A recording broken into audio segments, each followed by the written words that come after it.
Hi friends, welcome to my video. ఈరోజు మా mummy paneer biryani ఎలా చేయాలో చూపిస్తుంది. ఎందుకంటే మా స్కూల్లో పాట్లకు ఉంది.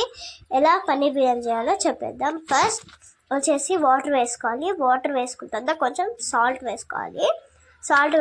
మంచిగా సాల్ట్ వేసుకున్న తర్వాత ఆయిల్ వేసుకోవాలి. ఆయిల్ వేసుకున్న తర్వాత లవంగాలు వేసుకోవాలి. ఇంకా తర్వాత బిర్యానీ ఆకు వేసుకోవాలి.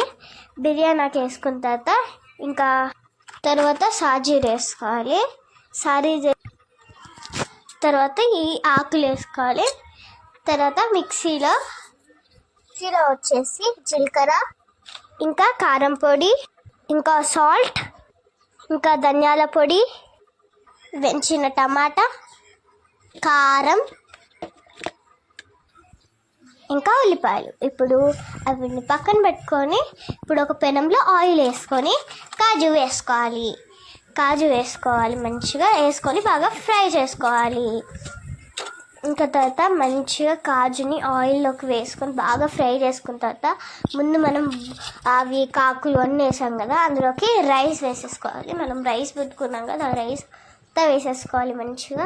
తర్వాత పన్నీర్స్ ఉంటాయి కదా, ఆ పన్నీర్స్ని బాగా కట్ చేసేసుకోవాలి చిన్న చిన్న పీసెస్గా, మీకు ఎంత కావాలంటే అంత.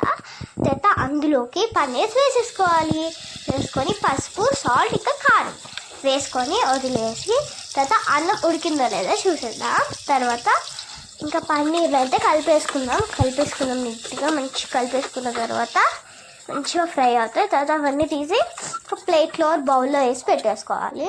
తర్వాత ఒక పెనంలో ఆయిల్ వేసుకొని అందులోకి ఆనియన్ ఇంకా టమాటాని వేసుకున్న తర్వాత బాగా వీటిని కూడా కలిపేసుకున్న తర్వాత మనం మిక్సీలో వేసే దాంట్లోకి మనం మంచిగా కొంచెం ఇలాచీలు వేసుకోవాలి. తర్వాత మళ్ళీ ఒక పెనంలో ఆయిల్ తీసుకొని అందులో ఇలాచీలు, ఇంకా మిరపకాయ, మిర్చి, ఇంకా మంచిగా ఆనియన్, తర్వాత కొంచెం అల్లం వెల్లుల్లి పేస్ట్ అన్నీ వేసుకొని బాగా మిక్స్ చేసుకోవాలి. కొంచెం కొత్తిమీర కాదు పుదీనా వేసేసుకోవాలి. పుదీనా వేసుకున్న తర్వాత మనం మిక్సీలో వేసిన బాగా పేస్ట్ పట్టి మనం ఇంతకుముందు ఫ్రై చేసిన దాంట్లో వేసేసుకొని బాగా కలుపుకున్న తర్వాత పన్నీర్స్ ఉంటాయి కదా, మనం ఫ్రై చేసుకున్న పన్నీర్స్ అందులో వేసేసాలి. మంచిగా నీట్గా అవుతుంది.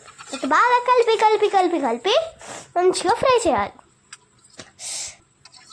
మంచిగా ఫ్రై చేసిన తర్వాత 2 స్పూన్స్ 3 స్పూన్స్ కర్డ్ వేసేసుకొని తర్వాత మసాలా వేసుకొని బాగా పెట్టేసుకోవాలి. తర్వాత మంచిగా మళ్ళీ కలిపి మంచిగా కర్డ్ని మిక్స్ చేసుకోవాలి.